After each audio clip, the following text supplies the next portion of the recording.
When you think of great speakers, who do you think of?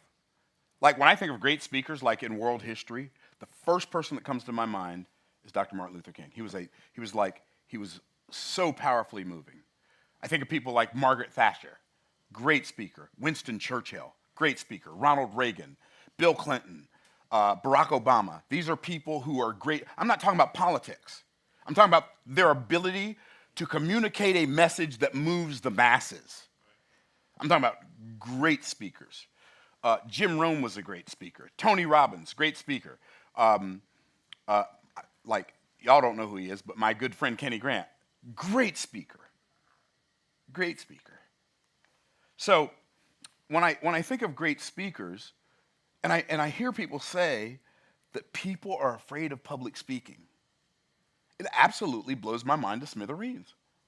I don't know that I do anything that's more fun than speaking to a group of people about something they care about.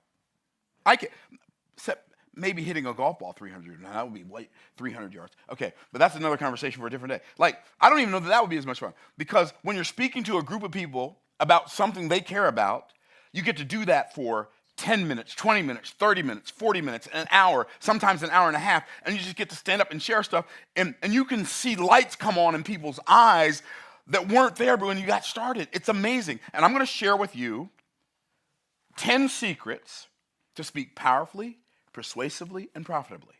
How you can speak better than 99% of presenters. Because most people who speak, like,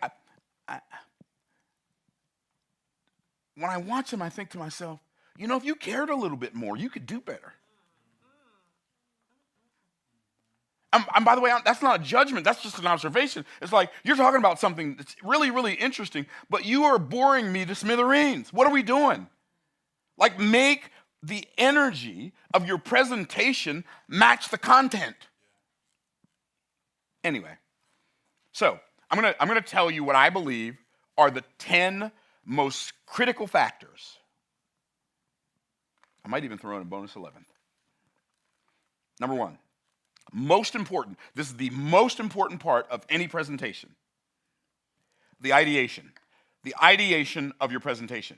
Now, when I say ideation, what is that? Ideation. Ideation, what's that? Well, I'm going to show you. So, number one is ideation. Ideation is like the idea that causes you to create a conversation that you're going to have with a group of people, and the idea doesn't just come from you. I think one of the biggest problems that speakers have with ideation is they want to talk about what they want to talk about. Can I tell you that's almost always a mistake? I don't ever want to talk about what I want to talk about. I want to talk about what the people would benefit from hearing about. Sometimes that's what they'd like to hear about. Sometimes it's not. But what I do, I'm going to let you know a little secret.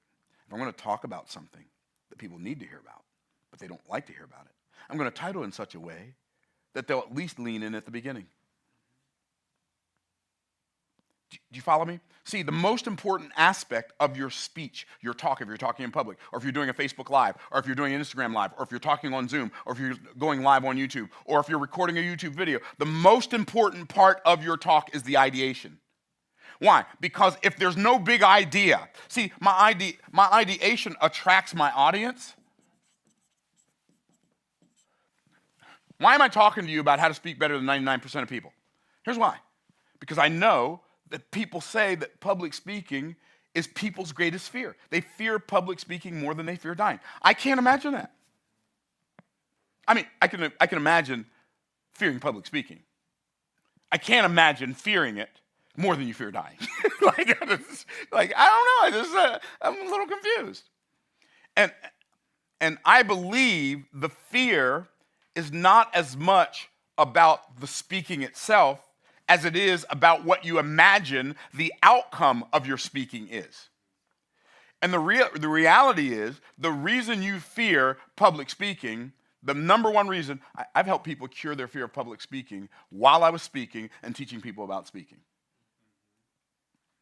The reason you fear public speaking is because you don't know what's going to happen. Like, I don't know. Maybe they'll like it, maybe they won't. Maybe they'll lean in, maybe they'll hate me, maybe they'll boo me. Maybe they'll throw tomatoes. They're not going to throw tomatoes. But they will sit there like this. Impress me if you think you can. They'll do that. And if that bothers you, more than the passion you have for transforming their lives with the idea that you came up with that could change everything for them, then you're flat out of luck. Are y'all tracking? And so, like, the reason I came up with this topic is not because I like talking about how to speak well.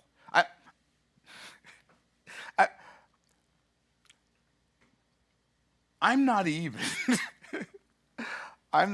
what I would consider a great speaker. I'm okay. I'm good.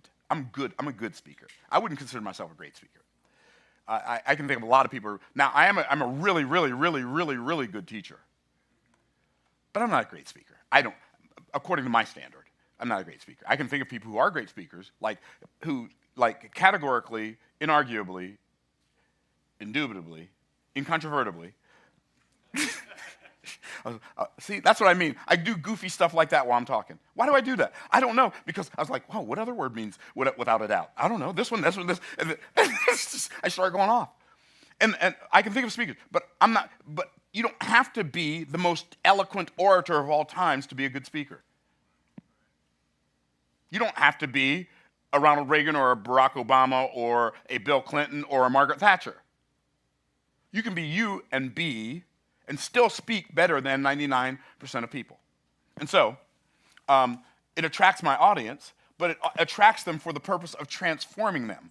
I want to transform somebody's life, because the only reason somebody has to listen to you is so they will have the ability to do something after they get done listening to you that they didn't have the ability to do before they started listening to you.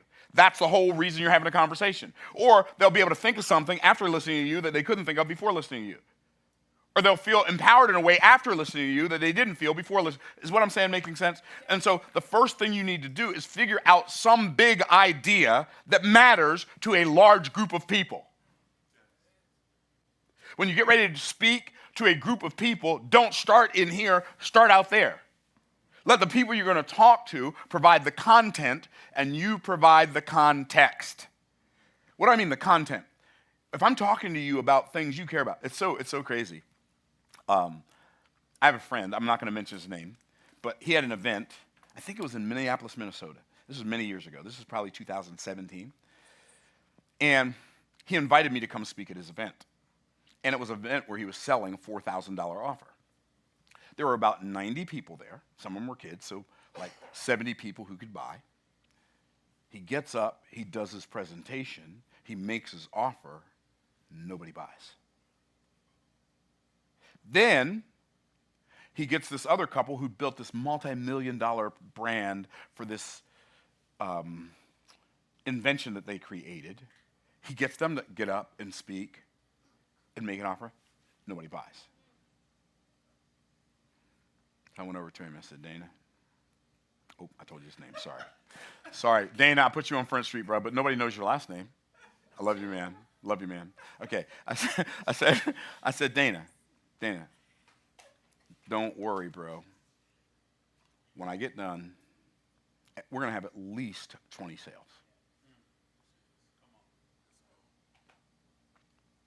And so I got up. I talked for about an hour. I got done. I invited people to come take advantage of his offer, to come up to the stage to take advantage of his offer. 21 people said yes. And one of those people was his mother. And he elbowed the guy sitting next to him. He said, my own mom doesn't buy stuff from me, but she bought my stuff from him. Now, why did 21 people buy from me? Because I allowed them to provide the content and I provide the context. How did I let them provide the content and I didn't even talk to them? This is what I mean. Because I knew the name of the conference. And the conference was about this marketing methodology. I'm not going to tell you what the marketing methodology is, but it was about a particular marketing methodology. And I knew that if this many people paid money to come learn about this particular marketing methodology, if I can make my presentation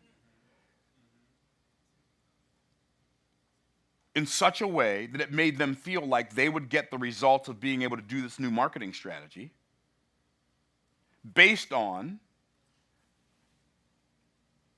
my vision for their future, my ability to tell stories about other people who have already helped achieve this marketing method in their lives, people that they already knew and liked and respected.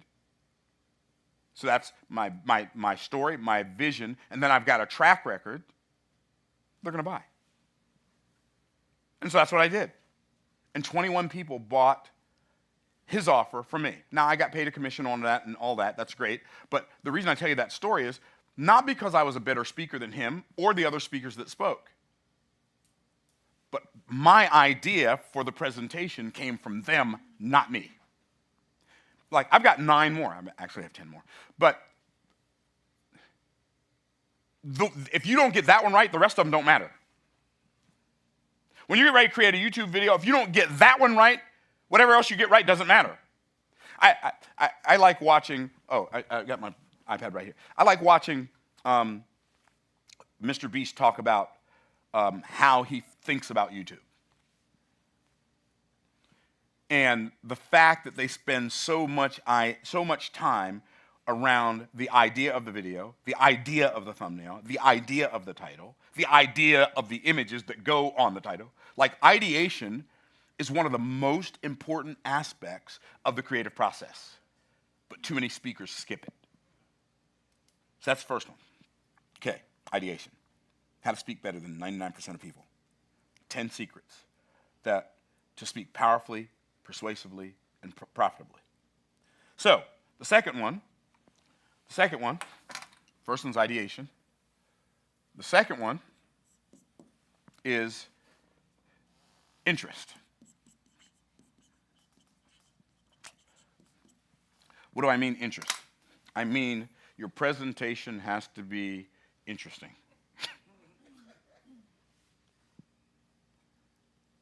And as simple as that sounds, that is one of the most confusing sentences you will ever hear in your life.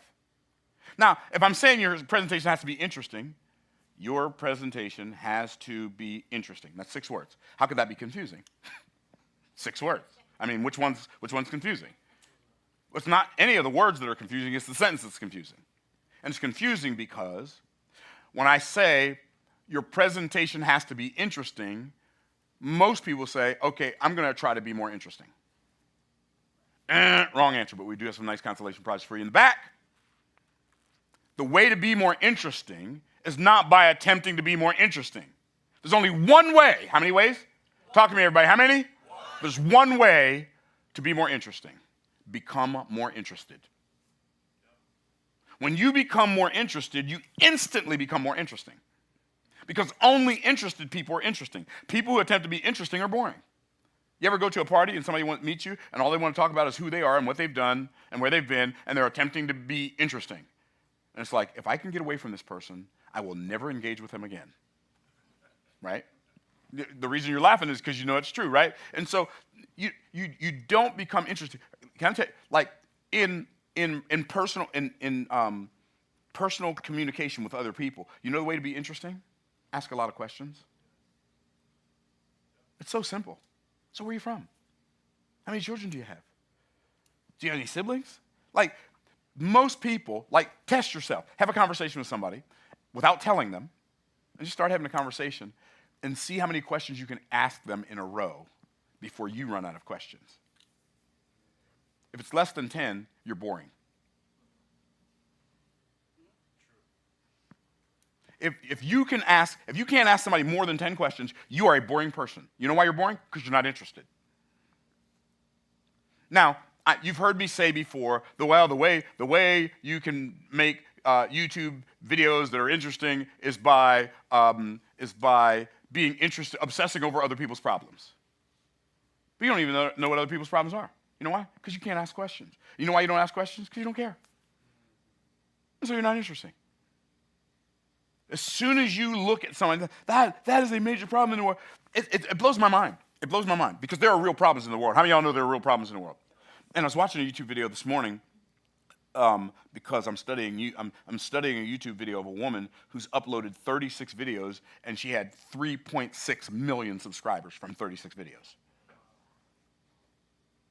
That is a person who's interested. Can I get a witness? And so I'm watching this video, and one of the things she said was, I started a channel before, and I started it with a trailer, and I said, I'm going to make this YouTube channel about having children, and tell me if y'all be interested in this. And she said, and it wasn't a YouTube channel, it was a TikTok. It was a TikTok video. Tell me if you'd be interested. And most of the comments were, I don't feel comfortable having kids because the world is getting worse. I thought, that's fascinating. Is the world getting worse? Or are we more focused on the bad things in the world than we are the good things in the world, while the world's actually getting better? Because the reality is the world is getting worse. But it's also getting better. In fact, the fact that it's getting worse is one of the things that makes it better. What does that mean? Where sin did abound, grace did much more abound. Every time something's missing, it's not just an obstacle, it's also an opportunity for people who are interested. So if, like, you're looking at the world, oh, I can't believe the world is this way, then go change it. Okay, I'm gonna not be so emphatic, I hope. Okay, so you have to be interested. So you become interested in a group of people, you become interested in their problem, and then you become interested in finding ways to solve it, so you do a deep dive. So the next time you have a conversation with one of those people or a bunch of those people, you can, without even this being your intention, they discover that you know more about their problem than they do, so they automatically believe you have a solution. This is how you become a better speaker. Like, people say, well, Myron, how do you speak? Like, we just did a 2-day seminar. I just did a 2-day seminar. I probably spoke for a total of, what did you say, Juwan, 6 hours, 7 hours, somewhere in there over that 2 days? I didn't have any notes. I don't need notes for my life. What does that mean? That means, you've heard me say a prepared messenger is better than a prepared message. A prepared messenger is one who has become the message. If it's stuff I do every day, like, do I need notes to tell you, like, how I groom my beard? I just do it every day. Like, stuff I do is just stuff I do. And stuff you do is stuff you do. But take an inventory. How much of your time every day are you using to obsess over solving a big problem for the world? Maybe that's why nobody's paying attention to you. Because, see, most people who create YouTube videos, most people who speak, they're doing it to solve their own problem. Well, if I speak, so-and-so's going to... I get paid a lot of money to speak. My speaking fee is $250,000.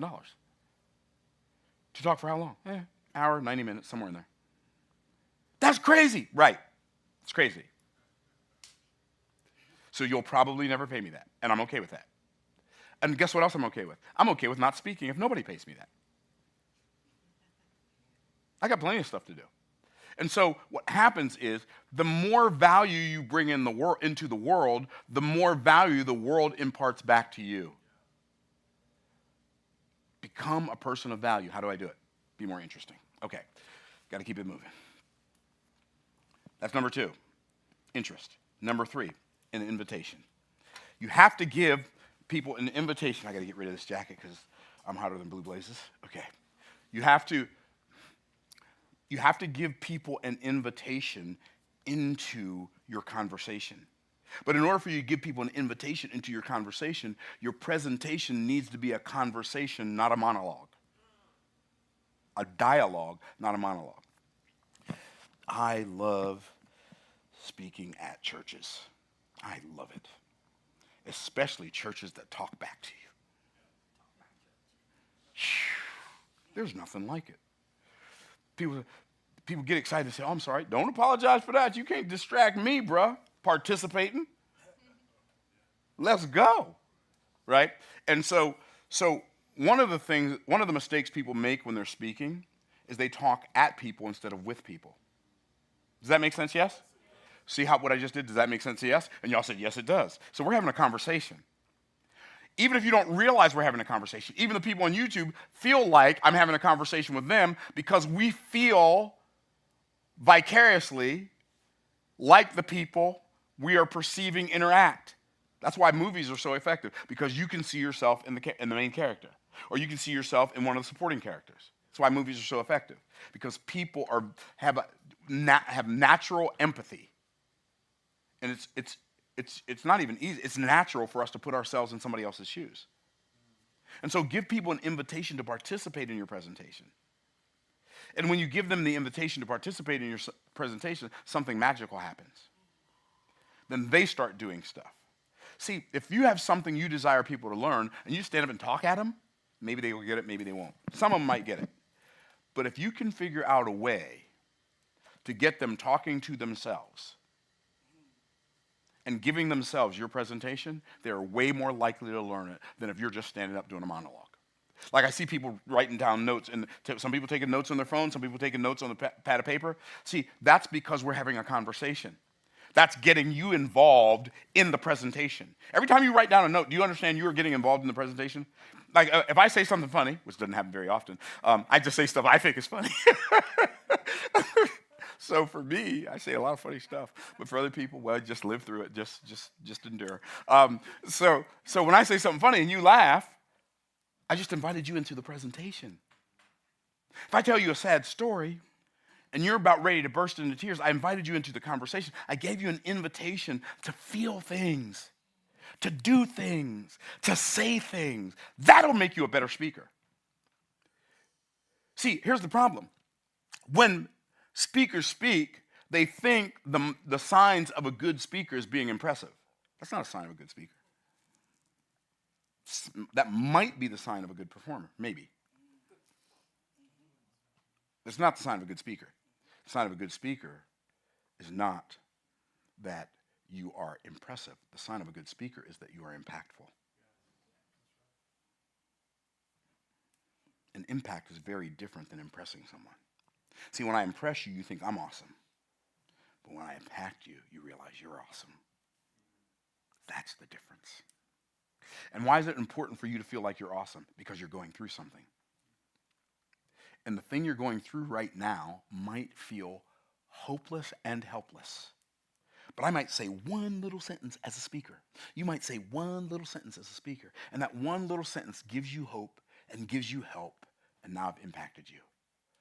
So you can go do something about the thing that you thought was bigger than you. You can go slay that Goliath with one stone in a sling. Are y'all tracking? And so it'll make you a much better speaker. Like it literally doesn't matter. By the way, I'm gonna give y'all one of, like, our YouTube channel's doing decently. It's doing pretty well. I mean, we've got 1.2 million subscribers, up from 10,500 3.5 years ago. So that's relatively significant. One of the reasons that's the case is because I've given the people who are in the studio an invitation to come in here so that I have somebody to talk to. So I'm not talking to a camera. If I was talking to a camera, oh, boring. You know why it's boring? Because I'm bored. I'm talking to a camera. I'm looking in your eyes, and I'm seeing that you're getting this. Oh, I'm getting jacked out of my natural mind. Because I gave people an invitation to participate with me.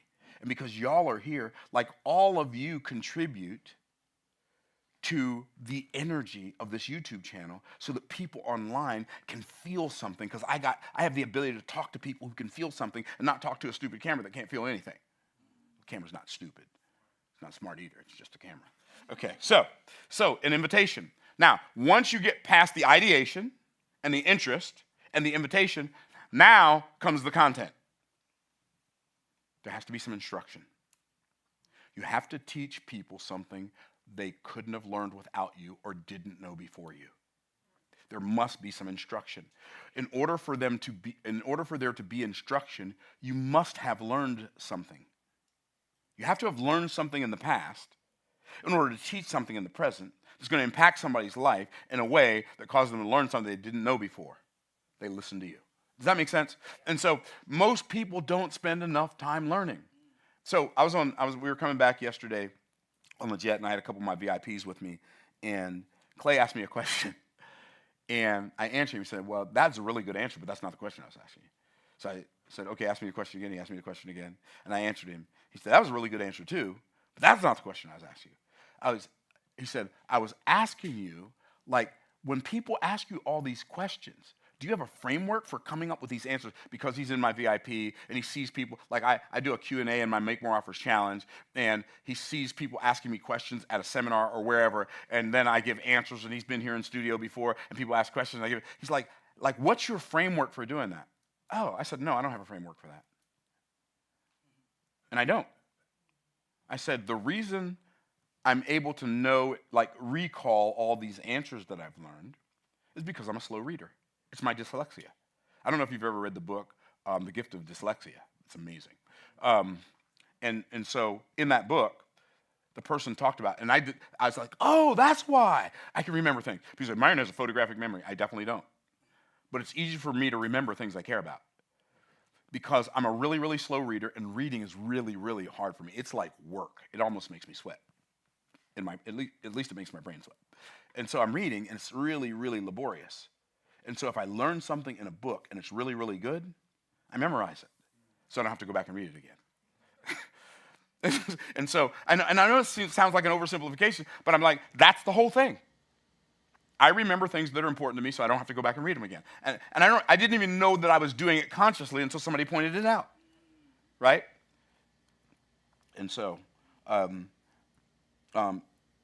you have to have something that you can teach people. That's the instruction. And then your talk needs some ingredients. So, I didn't write down instruction. Let me write instruction as number 3.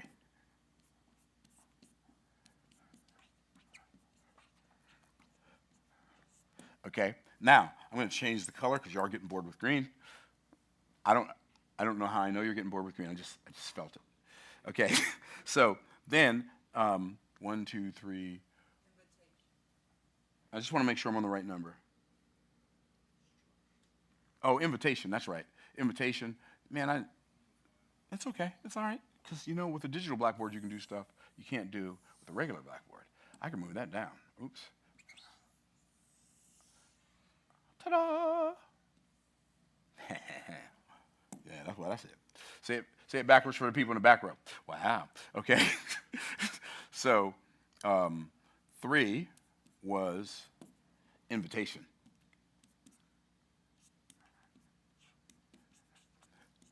Okay, so we got invitation, we got instruction was number 4, and now we're on ingredients. And I know.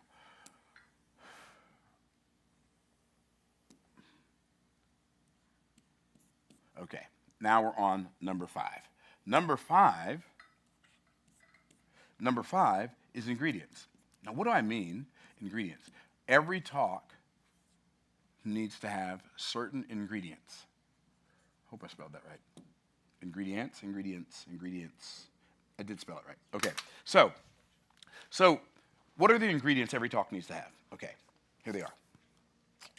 You need to have some principles. They're like some laws that produce the result.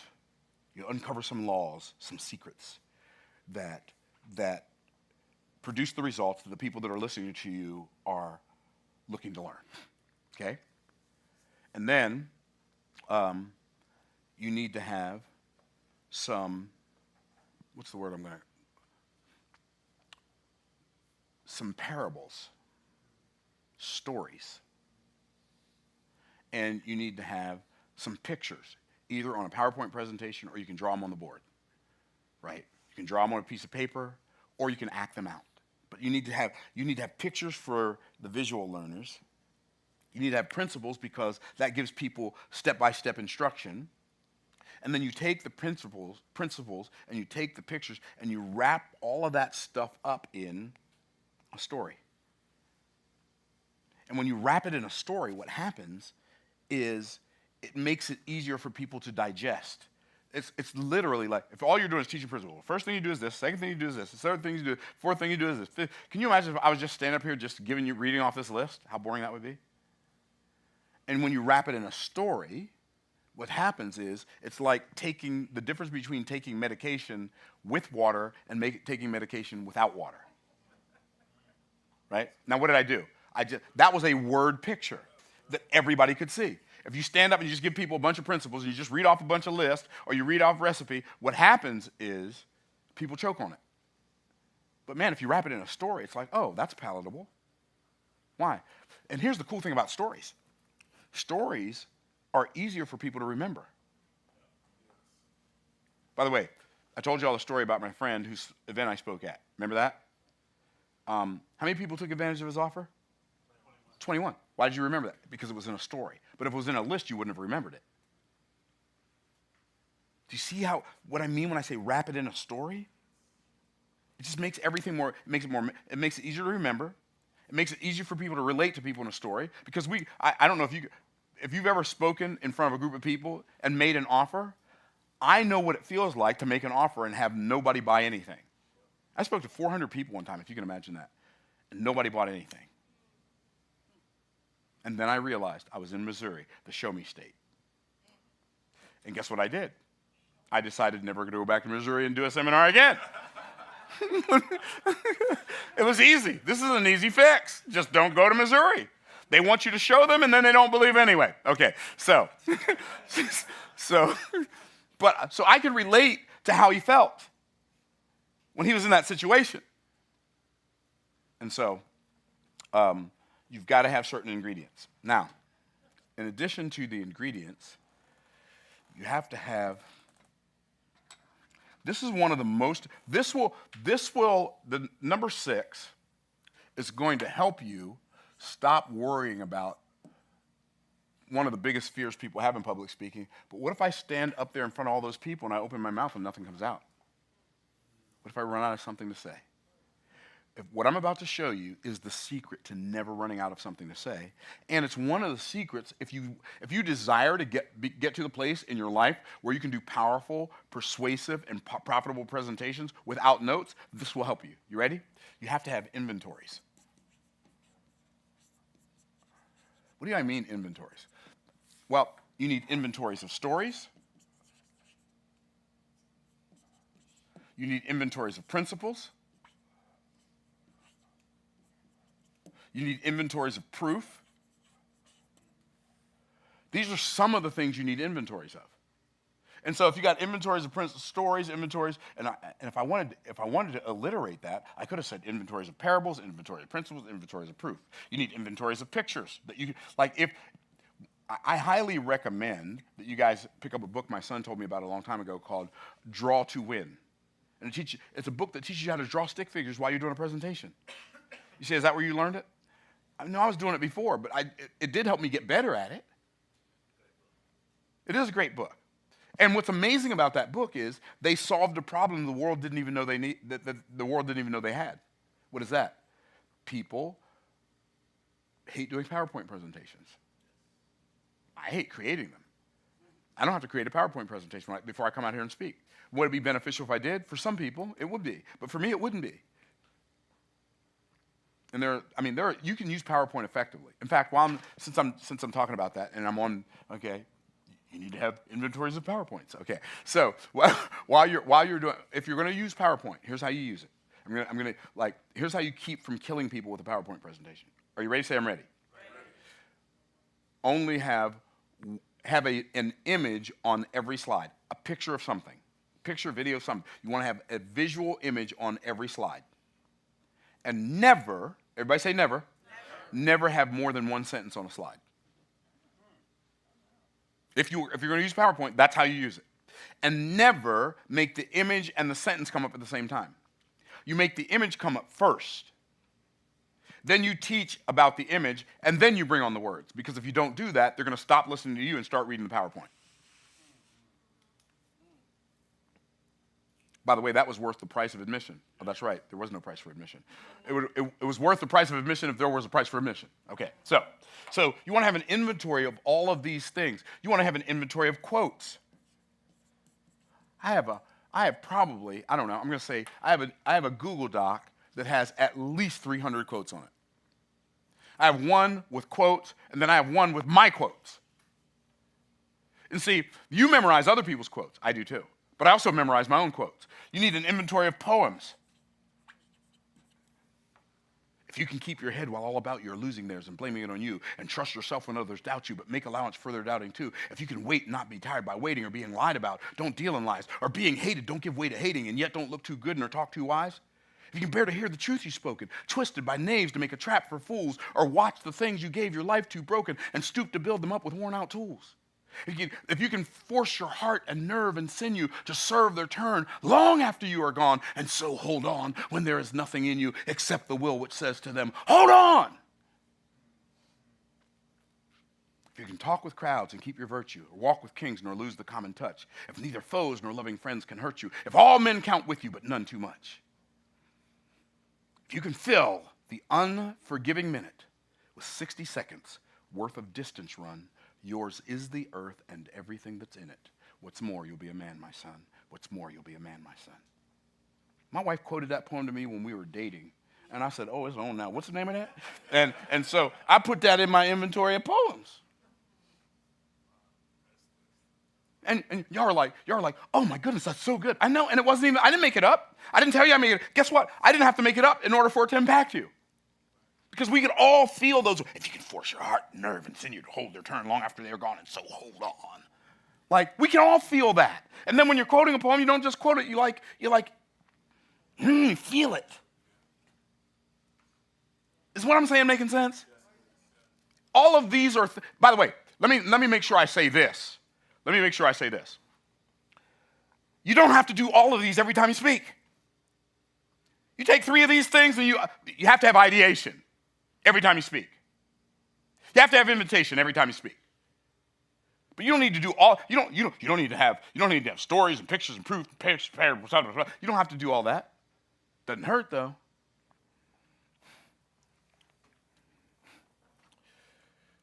You need an inventory of frameworks.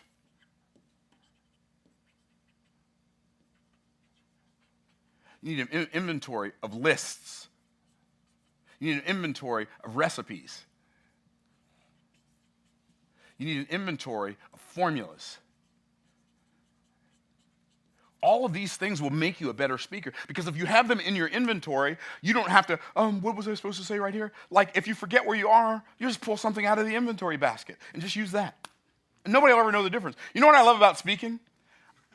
More than I love about singing. Singing obviously sounds better than speaking. But you know what depends on who's singing. But you know what I like about speaking better than I like about singing? If you're singing a song, everybody knows the words, so they know when you mess up. But if you're speaking, nobody knows what you're supposed to say. Sometimes you don't even know what you're supposed to say. So if you mess up, the only person that knows is you. What a great aspect of speaking. Like, I'm going to give you today 10 ingredients to speaking more powerfully, more persuasively, more profitably.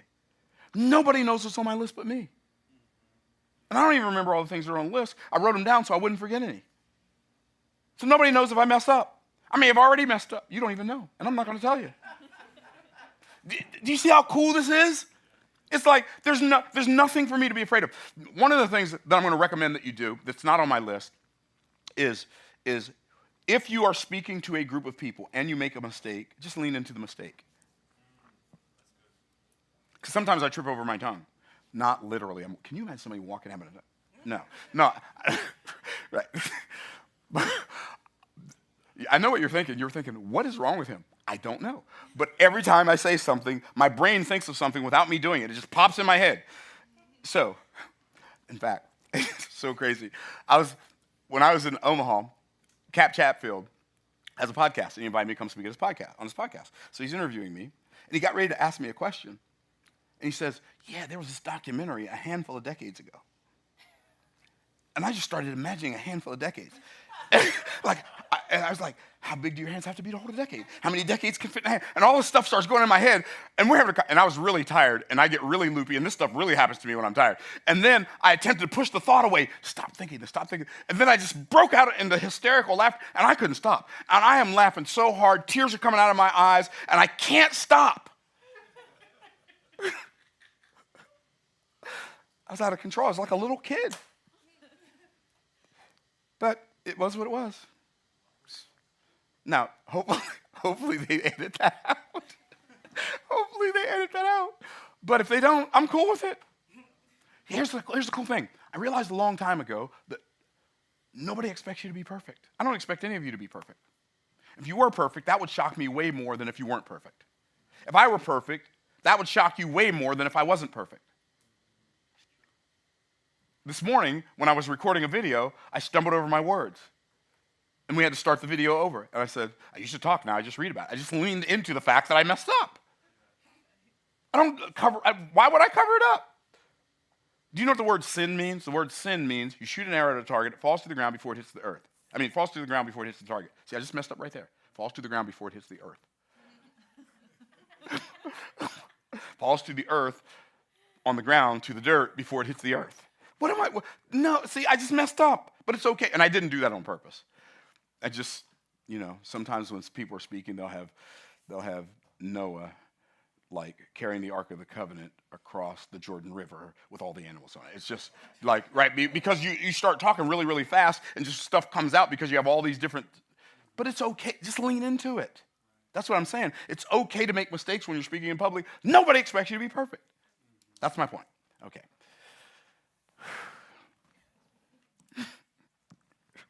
So, when you become comfortable in your own skin, you can stop worrying about what you think other people think about you. By the way, that thing about inventories, it'll change your life if you'll do it. Okay, next one, impartations. Number 7. Impartation. What's an impartation? It's when you impart something to people. One of my favorite things to impart on people when I'm speaking to them is to impart on them my belief in them. Like when I'm talking to you, I know, you don't know yet you can become a great speaker. I know it. I know you can. I was an introvert. When I was 12 years old, my dad introduced me to one of his friends. He said, son, tell Mary your name. And I broke down and started crying like a little baby. I'm naturally an introvert, even though I operate as an extrovert in my arenas. I'm going to a mastermind tomorrow. I will sit in the back and mind my own business. If somebody wants to come talk to me, great. If they don't, great. I don't need any attention. It's not my room. I don't want any attention. If I go to a party, you have never seen a bigger wallflower at a party than me. I have no earthly idea what to do. No idea. You think I'm an extrovert. See me at a party if it's not my party. Even when I invite people to my house, like when we have Thanksgiving with all my family, I'm just going to chill and do my thing and help everybody else do their thing. I don't want to be the center of attention, ever. Just because that's who I am. So I know that if you're an introvert, you can become a great speaker. In fact, sometimes introverts can be better speakers than extroverts because introverts oftentimes spend more time thinking than they do talking. So when they talk, they have something to talk about. Sometimes extroverts spend so much time talking, they've already run out of words. They ran out of words 3 years ago and they're still talking. There's nothing wrong with being an introvert. I just think I'm funny. Pray for me or judge me. Either one is good. Okay, so impartations. One of the most valuable things that you can impart to people if you are a speaker is impart your belief in their ability to achieve the thing that you are talking to them about. So they can borrow your belief in them to build their own belief in them.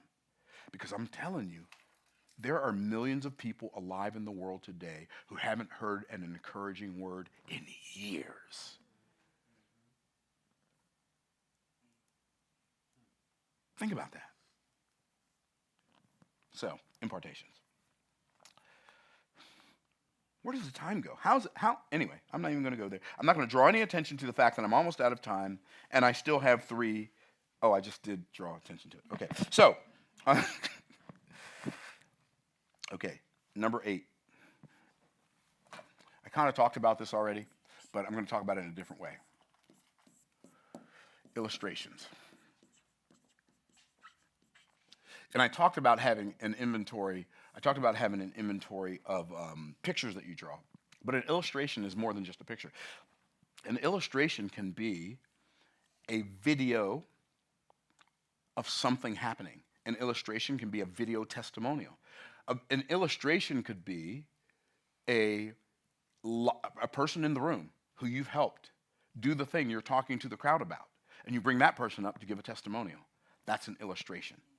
Does that make sense? It could be a picture that you draw with a story that you tell. That could be an illustration.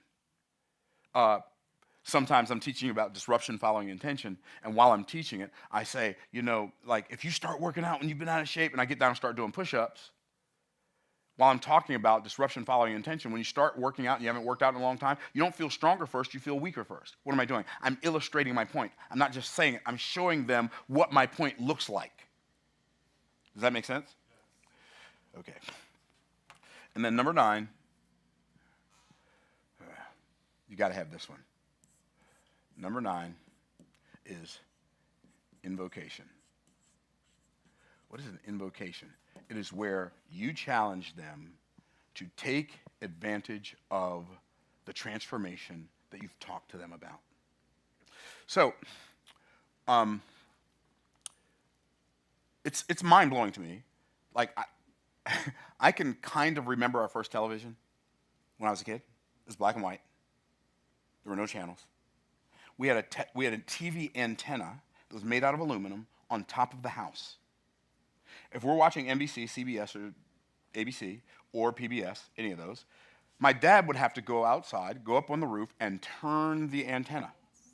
You remember that, don't you, Trudy? Right? Turn the antenna, right? And I can remember watching Walter Cronkite on black and white television. I can remember watching Neil Armstrong walk on the moon when I was in elementary school, like on black and white TV.